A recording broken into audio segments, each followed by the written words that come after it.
France, Normandy countryside, January 1944. The morning crept in timidly behind the rolling hills of the French countryside, brushing against the windows of wooden cottages with a misty chill.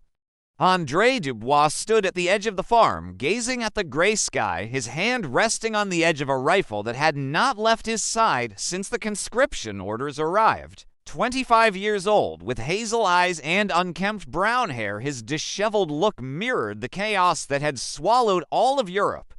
In his left pocket was a letter he had written the night before.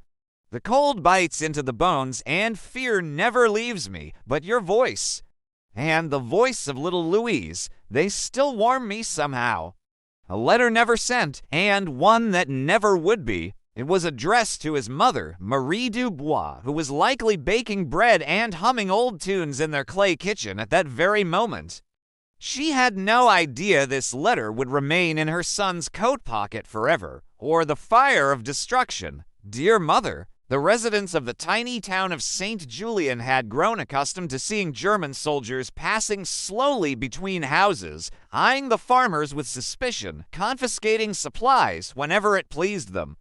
There were 5 of them, all sons of the soil. Though André wore the official French uniform, he, like everyone else, lived under the weight of occupation soldiers on land that was no longer theirs. I write you these words by the flickering light of a candle barely holding on against the winds sweeping in from the Eastern Front. We don't know where, but if they do, the resistance must be ready. We must be ready. Simple on the surface, but deadly if discovered. Don't worry about me. I'm stronger than you think. I'll come back. I promise. Don't cry, just remember that I tried to do something small for something bigger. He folded the letter and left it as it was. But André wasn't sure he believed his own promise. In recent weeks, the winds had begun to carry whispers of an imminent invasion, of battles soon to ignite along the beaches nearby, of men coming from the sea, speaking neither French nor German, but carrying with them either the hope of freedom. It was Hans Richter, a known German officer, feared for his ruthlessness. Command would like your assistance in guiding some new troops. But this time, he wore a polite smile, one that made André even more uneasy. The sound of a German military engine rumbled in the distance. It was nothing new to the village. One of them, wearing a coat far too big for him, picked up a stick, aimed it like a rifle, and shouted. That evening, André gathered his friends in an abandoned barn behind the farm. He smiled despite himself. Even now, children still believed. Even now, hope had a face. Jules, the wiry one with piercing blue eyes, André's closest friend since school. Let me rest where I was born. His eyes in the photo were filled with hope, as if war had never existed in the world at all. Refusing meant suspicion, and suspicion meant disappearance. Matthew, the big, broad-shouldered farm boy who once herded cattle before being forced to carry a rifle. Victor, the dreamer who wrote poetry on scraps of newspaper. And Louis, the youngest, barely 18. How could he aid the very people seeking to crush his homeland? But refusal wasn't an option, not yet. André spoke in a low voice. I got word from the secret radio. The Allies might land within weeks. They all knew that even speaking of the resistance was a death sentence. But staying silent in the face of occupation was another kind of death entirely. That night, André lay on his wooden cot, going over the simple details of their plan: cut the German communication wires near the beach, hide their officer maps, and, if the Allies came, signal with lights across the fields. He pulled out the same letter again and reread it. Then he thought of adding a line, "Mother, if this letter reaches you, it means I didn't return." But he didn't write the line. The next day, while walking toward the hidden cellar, André was stopped by a stranger with sharp features wearing a long gray coat. "Monsieur Dubois," he said with a dry grin, "we hear you know the region well." It wasn't a request, it was a threat wrapped in formality. André replied carefully, "Of course, I'm at your service." Inside, he burned with anger. On his way home, André passed by a group of boys playing in the fields. I'm Andre. I'll drive the Germans out. Andre stopped, pierced by a mix of pride and sorrow. That night, he scribbled something on the back of the letter. If I am captured, let my grave be the soil of this land, not the trenches of soldiers, nor the thunder of war. He tucked the letter beneath his pillow, beside a small photo of his family and another faded picture, black and white, taken on his school graduation day. The days were getting shorter and the wind harsher. Snow hadn't come yet, but the cold settled in the bones like an old wound. Trucks full of soldiers rolled through St. Julian more frequently, their helmets catching the pale light of winter. The villagers grew quieter, their eyes cast downward when approached by a uniform. Resistance whispered beneath the surface, but to speak was dangerous, to act was fatal. For Andre Dubois, each morning was a question. Will this be the day I'm found out? By night, they met in barns and caves, exchanging signals with the growing resistance network across Normandy. They used candlelight to copy maps, smuggled leaflets, shared radio transmissions captured in brief windows of clarity. Louis' face was pale, barely able to hold his rifle. German patrols had increased. Yet Andre and his small group continued, the grocer from Bayeux. He was hiding weapons in flour sacks. This time, it was to accompany a cart through the woods, ostensibly to help German engineers find a shortcut to the coast. One night, Jules burst into the barn, breathless, snow on his shoulders. They arrested Clement, he said, voice trembling. Not with anger, with purpose. Did he talk? Andre asked. No one knows, but the SS are tearing apart every house on his street. Andre looked to the others. Fear filled the space like smoke, thick and choking. Andre placed a hand on his shoulder. We don't stop, he said. We prepare faster. If they come, we must be ready. Andre pointed out a collapsed bridge nearby, carefully hiding the knowledge that just beyond it, the resistance had a hidden storage cave. He sat by the window, staring out over the frost-covered fields. He imagined enemy ships out there, somewhere beyond the sea, waiting. He imagined bombs, fire, smoke. That same week, Andre was summoned again by Hans Richter. Andre obeyed. He had no choice. But I want you to know, I thought of you every day. Every time the wind blew hard, I imagined you running through the orchard, scarf flying behind you. I hope you never forget how to laugh. As they trudged through the muddy trail, Richter walked beside him, speaking with eerie calm. I did it for her too. You know, Dubois, I often wonder how men like you survive. So quiet, so compliant, yet always watching. Andre kept his eyes on the path. I just want to survive the war, sir. Richter laughed softly. Don't we all? But some of us will be remembered. Others will vanish. They reached a clearing where a group of engineers had begun surveying the land. That may be all we do is just vanish. As they left, Richter turned back to Andre. You're not as invisible as you think. That night, Andre didn't sleep, but he also imagined the French flag. Flying again, he pulled the letter out once more. Reread every word. Then, with careful fingers, he began another. The walls were still covered with childhood sketches, faded now with time. He traced his fingers over an old drawing of a French soldier on horseback, sword raised. That night, they would begin moving supplies to a safer location, deeper into the hills. The roads were risky, patrols were heavy, but staying put would be worse. To Louise, my little star, mules pulled slowly, silently. No one spoke. Birds scattered suddenly from the trees, startled. A sign, something was shifting. If you're reading this, then I couldn't come back like I promised. And tell Mama. He folded the second letter and placed it beneath the first. The next evening, during a cold meeting in a cave lit by lanterns, Victor shared news that changed everything. He ran, zigzagging through the trees, leading the soldiers away. The landing will happen, maybe not here, but somewhere along the northern coast. The British are preparing, Americans too, Louis whispered. Will we live through it? Andre looked at them all, eyes fierce in the flickering light. Maybe not, but someone will.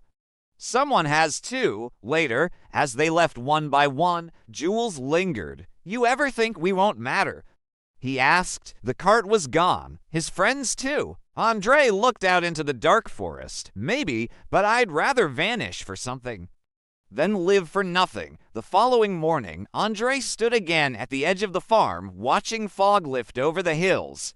He walked back inside and packed a small satchel, ammunition, a compass, a bit of bread, and the 2 folded letters. He paused at the doorway of his old room. Naive, he thought, but maybe hope is supposed to be naive. He left without looking back. At the far edge of the village, he met with his team. They loaded crates into a hay cart covered in blankets and dried reeds. As they reached the dense woods, Andre walked ahead, scanning the path. Every snap of a twig made them flinch. Every owl call sounded like a whistle. Suddenly voices. German. Andre froze. He whispered, "Hide the cart! Everyone off the road!" Quiet. They scattered among the trees just as flashlights pierced the night, barking commands in clipped German. The resistance had walked straight into a patrol. Andre didn't hesitate. He moved fast, drawing fire away from the others. Bullets whizzed past. Then silence. Andre lay still, breathing hard, pressed to the earth. When the sounds finally faded, he crawled back toward the meeting point. He was alone. He reached into his coat. The letters were still there. Still warm from the heat of his body, still waiting. The night clung to the forest like a second skin. The moon offered no light hidden behind layers of thick cloud. Andre lay beneath a tangle of roots, listening to the slow, fading echoes of German boots disappearing into the distance. His breath came in shallow bursts. Every heartbeat echoed louder than the last, thudding like drums in a funeral march. His coat was torn at the sleeve, mud soaked into his boots, and his side ached from where he'd slammed into a rock during the chase. But he was alive, alone, and carrying everything that remained of his mission and perhaps of himself in a satchel no heavier than his fear.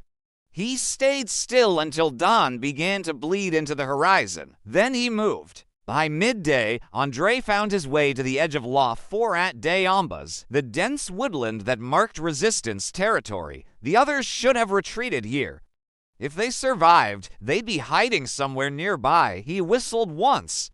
A long, soft note barely audible above the rustle of wind. Silence. Then a twig snapped. Jules. His face was scarred, his coat singed by fire. He recognized Andre instantly. A figure emerged from the brush, rifle drawn. It wasn't Jules. It was Lucien Moore, a resistance courier from a neighboring village. "You're lucky," Lucien muttered. "Most aren't. The others?" Andre asked. Lucien gave a grim nod. "They're hiding near the Raven Cliffs. But listen, we need to move. Now, the Germans are sweeping the woods, scattered." One wounded. Jules made it out. Andre followed without hesitation. That night, as they sheltered in a narrow cave under the cliffs, Andre reunited with Jules, Victor, and Louis. Muffled joy, tight embraces. German patrols grew more aggressive. Roads were blocked. Farmhouses burned. Every passing day, the shadows grew longer, but no time for tears. Matu was gone. Short, coded messages now mentioned movement, preparation, coordination. Across the channel, something was stirring. He'd been hit during the escape. Lucien said he saw him fall gun clutched to his chest, refusing to surrender. The cave grew silent. His thumb traced the edge of the paper, worn now, smudged with dirt and time. Andre didn't speak for a long while. He just pulled out the folded letters from his satchel and stared at them. Finally, he whispered, almost to himself, he deserved better than this. "We all do." Wind howled in his ears, stinging his eyes. He stared east, where England lay unseen. In the following days, the group moved constantly, deeper into the wilderness, across icy streams and moss-covered rocks. He read it again, lips moving silently. Then he added a line, but something else was changing too. One day, he would find someone to carry it home. The resistance was to prepare for sabotage missions, roads, rail lines, communication towers. Andre's group was assigned a small but vital task: disable the signal post outside St. Laurent-sur-Mer during the first hours of the invasion. The radio transmissions were getting clearer. Andre could feel it.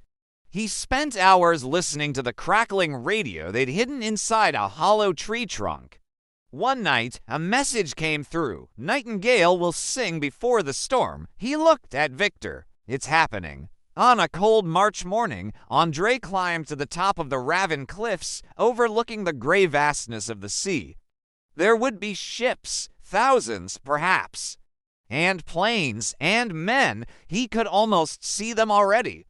More real than uniforms and rifles and whispers in the dark. Andre took out his second letter, the one for Louise, and pressed it flat against a rock. I hope the world you grow into will never know this kind of silence, and maybe, when all of this is over, if someone finds me and these pages, they'll know I tried to stay human. He folded it, kissed the edge, and tucked it into the tin box he'd prepared, sealed tight.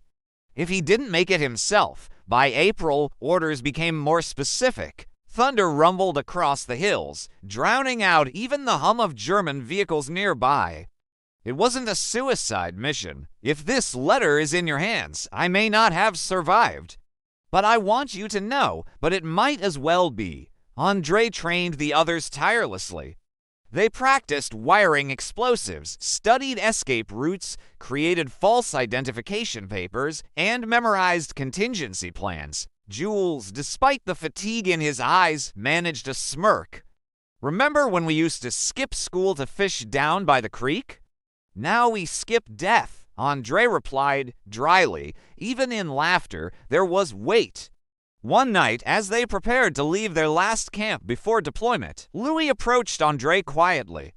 "Why do you keep those letters with you?" Andre looked down, surprised by the question. Then he answered, slowly, "Because they're real, more real than this war." He held up the older letter, the one to his mother.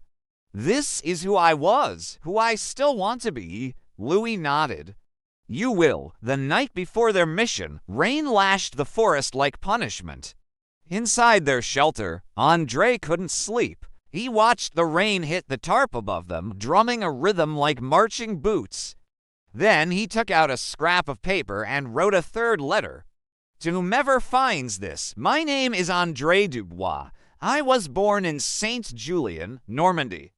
I chose to fight, not because I wanted to die, but because I wanted others to live. I was afraid every single day, but I did not run. I carried my mother's voice and my sister's laughter with me through every step. And if I fall, let it be on the soil that gave me life." He folded the letter, placed it inside the same tin box, and hid it beneath a tree root marked with a simple X. At dawn, they moved out, toward the post, toward the mission, toward a sky heavy with silence just before the storm.